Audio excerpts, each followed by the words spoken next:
Hello folks, Everchanger here and welcome back to more The Legend of Zelda the Minish Cap. Last time, after obtaining the Pegasus boots, we went all around the world a little bit more and grabbed some optional stuff that was now available to us. And this time, we are back in the Castor Wilds, because we are going to be heading to the end of it in search of the next element. You might notice I am considerably richer than when we left off. That is because I traded probably about 100 some odd mysterious shells to Karlov to get some figurines, and if you get a duplicate item, he will actually give you 5 rupees in exchange, so that should tell you exactly how long I was there. But anyway, yes, this is the Castor Wilds once again. As you can see, you can just dash across the muck with the Pegasus boots, no big deal. Now I will have to admit something straight up, this is one area that I always sort of tend to get lost in. I never really plan out the route, because it's really weird. It's not a very linear area. There's a bunch of stuff you have to collect, but you can do it in a relatively random order of your choosing, so I sort of just walk around until I find stuff. Looks like this might be an area? No. Now, that is one nasty looking statue. That eye has such an evil glower to it. Glower? That is an interesting word. I'm not sure if I've ever heard it before. You can dash across these bridges as well, but they're not quite very easy to do because you sort of hit the side repeatedly. Alright, this is a cave that we can go into. Let's see here. Aha, this is definitely something. This is definitely where we want to go. This area is going to introduce an interesting mechanic that we're going to be seeing a couple times in the future, and we're also going to be getting a new item right off the bat here, so that should be interesting. But anyway, head right to the end of this hallway right here, and in here we have a chest. So a guardian is protecting the treasure? Take care while fighting it. This is a dark nut. These things are very powerful. You want to watch out for these guys. They have shields and all sorts of stuff. You can dash through them with your Pegasus boots, which can sometimes result in injury, but I'm actually getting quite lucky here. And wow, I actually took it down without taking damage, which is pretty impressive. And in here we have a kinstone piece. These mystic stones are said to bring happiness. You will see that it is actually gold. From now on, story-required kinstone fusions will use gold kinstone pieces. So as you can probably guess, we are going to be having to do some kinstone fusions in order to successfully navigate the Castor Wilds, so be prepared for that. I believe there are 3 kinstones hidden around the area, so you're definitely going to want to hunt down them all, because every single one is required. Okay, is there anything up here? I kind of want to check what's across the muck right here, just in case there's something important. This is actually the start, so I guess not. As you can see, this area is quite more complicated than you might be used to. Look at this. Pretty complex stuff. There's cave entrances and bridges all over the place. So you gotta be careful and watch out for that, because it is very, very easy to get lost in this area. As you can probably tell, because I believe I am already lost. Alright, let's try going down this way, or have I already been this way? I don't think I've already been this way. I have already been this way, jeez.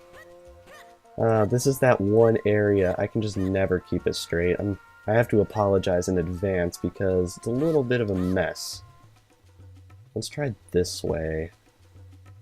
I'm pretty sure I'm retracing my steps at least a little bit, so I must apologize again. This seems new. There are caves over here. I believe these are important. Aha, this guy. Want to use our shield for this and go up to him. I want to sell you arrows, but you don't have a bow. Come back later. Bit of a hint as to what we're going to be getting next, but anyway, he actually has a kinstone fusion for us. This is not a required kinstone fusion, it's just sort of here, and I figured this is probably the best time to do it. So let's put the pieces together and see what's going to happen. It's going to... looks like it's going to open up this tree in the Minish Woods that we passed by on our very first visit. I want to say there's a business scrub in there that sells you stuff, probably kinstone pieces. Look at that, a perfect fit. Very nice. Not required by any stretch of the imagination, but we are going for 100%, so I guess by our standards it is required. Alrighty, let's head across the muck this way. Oop!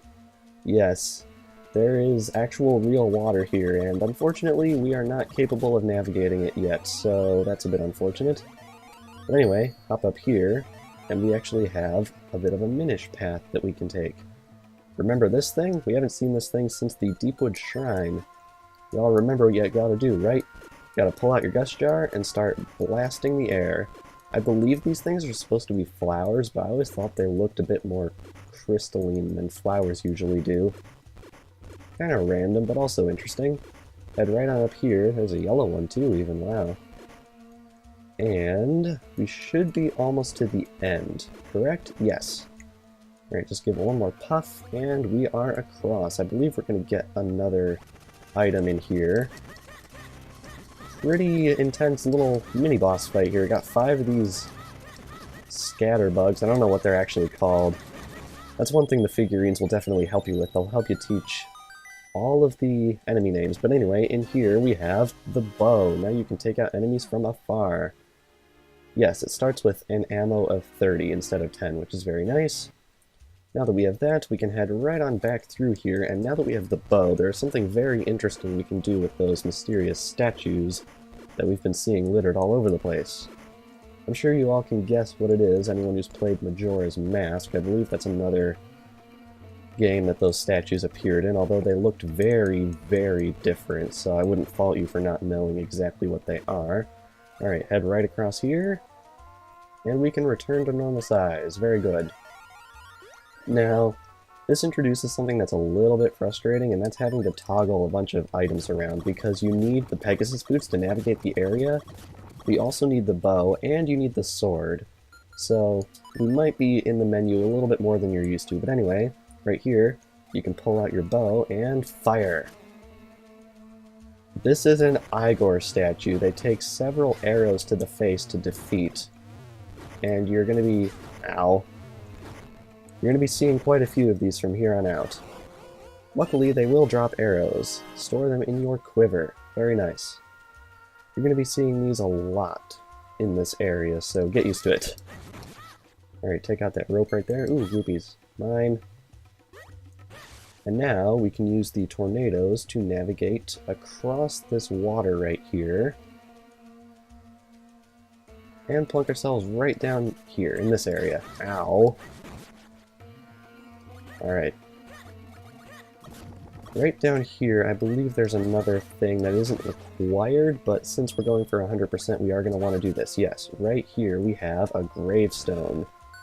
And what do you do with gravestones in The Legend of Zelda? You just go in and steal stuff.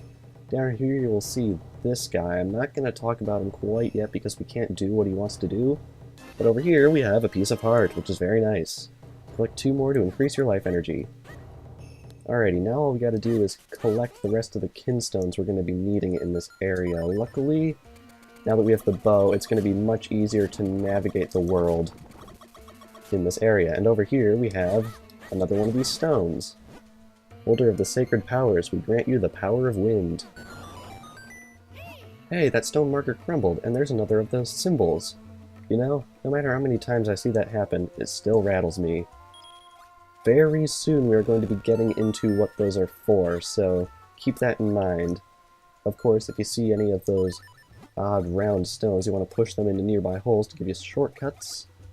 Anyway, want to just let loose your arrows on this guy. I believe he takes 3 once he's awake. Yes. Although technically you don't have to kill him, you can just go around him and climb up here. I just like to kill them for good measure. Although I think they come back. I'm not sure if they come back if you reload the area. Alright, does this actually lead us anywhere? It does. This is a new area. Alrighty. Kinstone piece, very nice. One interesting thing I should mention about kinstones and rupees and stuff, this game says that the Minish are the ones that actually hide the items in the grass, which is pretty interesting. One of the many things the figurines will teach you, although I did notice the figurines do actually spoil a plot point for us, so it's a good thing I'm doing those off screen. Kinstone piece. Another gold one. I think we only need 1 more, and I'm pretty sure it is in that cave up by the waterfall, right about that area. if I'm not mistaken, so hopefully we'll be able to get right on up there with very little trouble. Unfortunately, we can't go back the way we came, so let's try going this way instead. Alright, gotta bring out our Pegasus boots again. Sorry we're going to be spending so much time in the menus in this area, it's just sort of the way it's been designed, and I am back at the beginning. That is not where we want to be. Let's see if we can hunt down another one of those Igor statues to bring down. Boom. There's got to be one around here somewhere, I just know there is. Doo-doo-doo-doo-doo. This is one of those areas, you just, no matter how hard you try, it's just weird. Alright, here it is. I'm pretty sure this will give us the last kinstone piece right beyond this guy. Stand pretty far back. 1, 2, 3. Very nice. Unfortunately, I don't believe they drop items when killed, which is a little bit disappointing. Alright, let's see if we can get anything across here. I don't think we can deal with that cave over there yet, but I think we want to go in this one. Am I correct about this? Yes. Third kinstone piece, very good. Now that we have all 3 kinstone pieces, and the piece of heart, and the kinstone fusion that we can do, we can now head down to the corner of this area and make those fusions that we need to make to progress. Very, very nice. I kind of like how they did that, how they sort of integrated kinstone fusions into the plot. They don't do it very often, but when they do, it's pretty neat. It kind of gives you a bit of a required objective, but it's also a subdivision of a not required thing that you can do in the game. I kind of like how they did that instead of introducing a new mechanic purely for story purposes. There's a chest up there. Not sure if we can get to it quite yet, though. Let's see if we can. Alright, we might be able to, but I don't think we can get to it quite yet. Oh no, we can? I think we can. Let's grab it. Not sure what's in it, but it might be important. Aha, yeah, there's another Igor statue blocking it. That's why I didn't grab it before. Alright, guy. Ah, come on. You gotta hop down this way. There we go. 1 arrow, 2 arrow, 3 arrow. Very good. And right across here we have blue kinstone piece. Could be useful in the future. Oh. Oh, aha! It is a booby trap. These are red rupee lights. You need to be really careful of these, because if they grab you, instead of stealing 1 rupee for a second, they will steal 20. You do not want to get caught by those guys. It can be absolutely brutalizing. They can drain your wallet in a heartbeat. But anyway, down here we have these 3 mysterious statues and this boulder. What we want to do is you want to walk up to each one of them, and you see we have some very strangely shaped golden kinstone pieces. Each one of these is unique, and it also doesn't have the 4-leaf clover on it. In fact, these ones have statues on them. The first fusion makes him smile, and will crack that boulder a little bit. The second fusion will make this statue smile, and we'll crack the boulder a little bit more. And, of course, the final fusion with this very oddly shaped kinstone piece will make this one smile and completely destroy the boulder. And now we can head right on through and leave the Castor Wilds for the Wind Ruins. Very, very interesting atmosphere. Not something you're really used to in this game so far, but you better get used to it, because we're going to be in this area for a little bit. First off, we got a bombable wall right here. Head right on in, and we have kinstone piece. Very nice, giving us kinstone pieces. And down here, we have something that I don't believe we've seen up to this point. This is an Armos. You want to take these guys out. They take a lot of hits. Unfortunately, they can sometimes return to their null position. What you want to do is you just want to walk into them to wake them back up. I feel like these guys will drop kinstone pieces more than other enemies will. Also got Tektites right here, which is frustrating. Anyway, right here, you can see that this statue, no matter what you do, ain't gonna move. What you want to do is you want to shrink down And over in this little crack right here, someone will have a hint for you on that front. These soldier statues were built by the Minish ages ago to help humans. It's kind of a secret, but there's a switch inside that turns them on or off. That is very important. Red kinstone piece right there, also important. But anyway, now that we've done that, what you'll want to do is you want to head right on over, and you can actually climb up inside of these guys. Hit the switch with your sword, and you will see that they have gone from black to white on their little face marker right there. That indicates that they are in fact active. Walk up to this one, and it will now awaken. So you can take it out, it'll drop 1 rupee, pretty cheap. And here we got a shortcut. Deal with that, and now we are in the second area. I believe we want to take down all of these enemies. Am I correct about this? No, I'm not. I think something will actually appear here as a result of a kinstone fusion, if I'm not mistaken. Head right on up here. More enemies, take all these ones out, and that will take out that statue right there. Relatively linear dungeon-esque feeling from this area, although it is a completely unique, all of its own area on the map right here. As you can see, the third element is not far. Get hyped because we're going to be starting a dungeon very soon. It's been a while since we've done a dungeon. I'm pretty excited for it. Anyway, here you can see there's another inactive statue over there. I'm going to head right on down here. I don't believe the ropes will actively attack you, although they will hurt you if you touch them, so you want to be careful for that. You're pretty much guaranteed to get hit around here at least once, because these enemies have basically random movements when you're tiny. Head right on up here, reactivate the statue, head right on back out, and make the suddenly very arduous and long, come on guy, walk back to this portal. Doesn't seem like a very long walk to normal size Link, but to Minish Link, it is quite the trek.